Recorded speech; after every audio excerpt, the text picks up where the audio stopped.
Welcome back to the Fort County Real Estate Show. I'm your host, Kevin Carey with Caliber Home Loans. I've got Nita Young here with me. She is with CLA Title and Escrow. Nita, thank you very much for being here. Thank you. All right, so most people think, right, and so Nita, obviously, title company, right? Yes. She's handling your closing.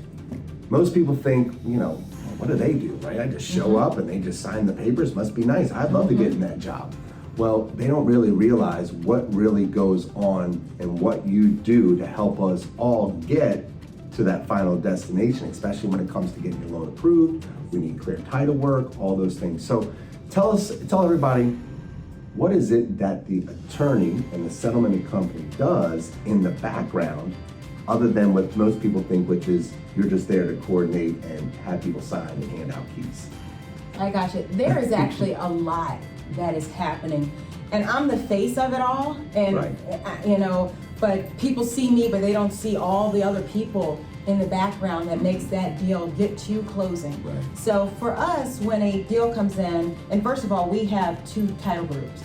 We have our refi team, so that's a totally different separate team, so you never have any issues with that they're working on refis. That's all they do. And we have our purchase team. Okay. And if we're talking about a purchase transaction, when that team receives with the order, it goes into the orders team. Right. The orders team opens up a file. They're going to order the exam to be done and an abstractor to go out and see what's going on with this property. They're going to look into the person buying the property itself, the person selling the property. They're checking for liens, anything that may be there, encumbrances, anything that we need to be aware of on the property. Maybe it's a property that has an easement, and we've got to make sure that we have the proper documentation for that. Maybe we find out there is something that has to be paid off in order for the deal to close. Right. So we're going to take that back to the lender. So your processor is going to work very closely with my processor to let them know what's going on and what we're finding. Immediately when we receive that order, we send a prelim ALTA just to give you an idea as to what the costs are going to be. Right. There are going to be a few outline costs that our processor is going to work on finding out about. If there's an HOA, we're going to reach out to the HOA. What are the costs there on the buyer and seller side? Because there can be transfer fees. The seller may owe money. We got to figure out what's going on with that. Right. Whatever it is, it's going to end up on that ALTA, which will ultimately end up on your CD. Because at some point they're going to balance. Our processors are going to talk and make sure the numbers they have are the same exact numbers that we have. Now, there are other things outside of the HOA. I mean, they're going to be looking at on the seller's end.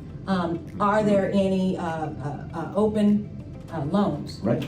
And what are the payoffs for those based upon the date we're set to close? Right. So when we order the payoff, it's not going to be for the next 5 days. We're going to order it based on what the initial closing date is expected to be, so that the bank can provide us with that information. It may be multiple ones, so we've got to reach out to each of them, get any information that we need to be able to pay them off, and also put those payoffs on our ALTA statement. Right. They're working on so many different things. It's amazing from a legal end and then from a financial end, seeing what exists. And then some things can disappear just because of it being a husband and wife. Right. I had something like that happen earlier this week because they were husband and wife and the lien was only against the husband. Then we did not have to pay it off. So you got to look at the little nuances. Right. Is this something that really and truly has to be paid off? Or can we make this just disappear because it's not important to us right at this second? Yeah. So there's a lot we're doing in the background to make it happen. And then finally we get these final numbers. You'll have your CD, which you'll put out 3 days beforehand. That's after we've been balancing with you, but we'll also get the listing agent and the seller, their numbers, so they know, do you owe money?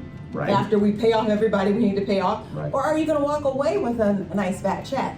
So we will then take care of, facilitate the settlement. That's where I come in. Best day of your life on either side, because you're walking away with a check or you're walking away with keys. But then after all of that is over, our team is, our funding team is taking care of making sure everybody gets paid. That could be anybody associated with the transaction who needs to be paid. It could be a home warranty that needed to be added to it. That we're making sure they're paid, the realtors and whoever else is paid. We're going to make sure everything's recorded, and we're going to be transferring that water bill from the seller's name to the new buyer's name, new homeowner's name. So our job is not even over after settlement. is Right. over. It's not over until that deed is recorded and every last person who is owed money has been paid. Well, So we cut a lot of checks, yeah. and we do a lot of wires. So look, obviously there is a lot that goes into buying a house, right? We talk a lot about getting qualified, right? Going through the process of finding the home. But once you go under contract, there are people like Nita and her team. Yes. Look, my processor and my team, like you said, we're kind of the face of all of our Yes. organizations, but the people behind us, if they weren't holding us up, we would all fall down. And so there's a lot of things that go into the process. And like you said, when they walk away, doesn't mean that you're done. No. You got to make sure that everything gets done, it gets recorded, people get paid, things of that nature. So, look, go ahead. And I was gonna say, every state is different. Right. So I mean, we're licensed in 33 states. Right. So the way things are done in Maryland is very different than in West Virginia or in Virginia. Yeah. So we have to make sure we're following the guidelines of that particular state Right. as we're bringing this deal to a close. Wow. Well, listen, Nita's information is behind me. She is a wealth of knowledge. As you can tell, she's bubbly. This is real. This is her. This isn't acting. So, I mean, she's a great person, but also she will answer your questions. She's one of those people that wants to educate clients, wants them to really feel they understand, feel comfortable. So when you go to closing, you don't have to ask the if, ands, and but questions. Get those things out of the way. So Nita, thank you very much for being here. Thank you. Thank you very much for sharing it. If you like what you saw, hit the subscribe button down below. And hope to see you the next time on the 4 County Real Estate Show. Have yourself a great day. Thanks. care. All right, bye-bye.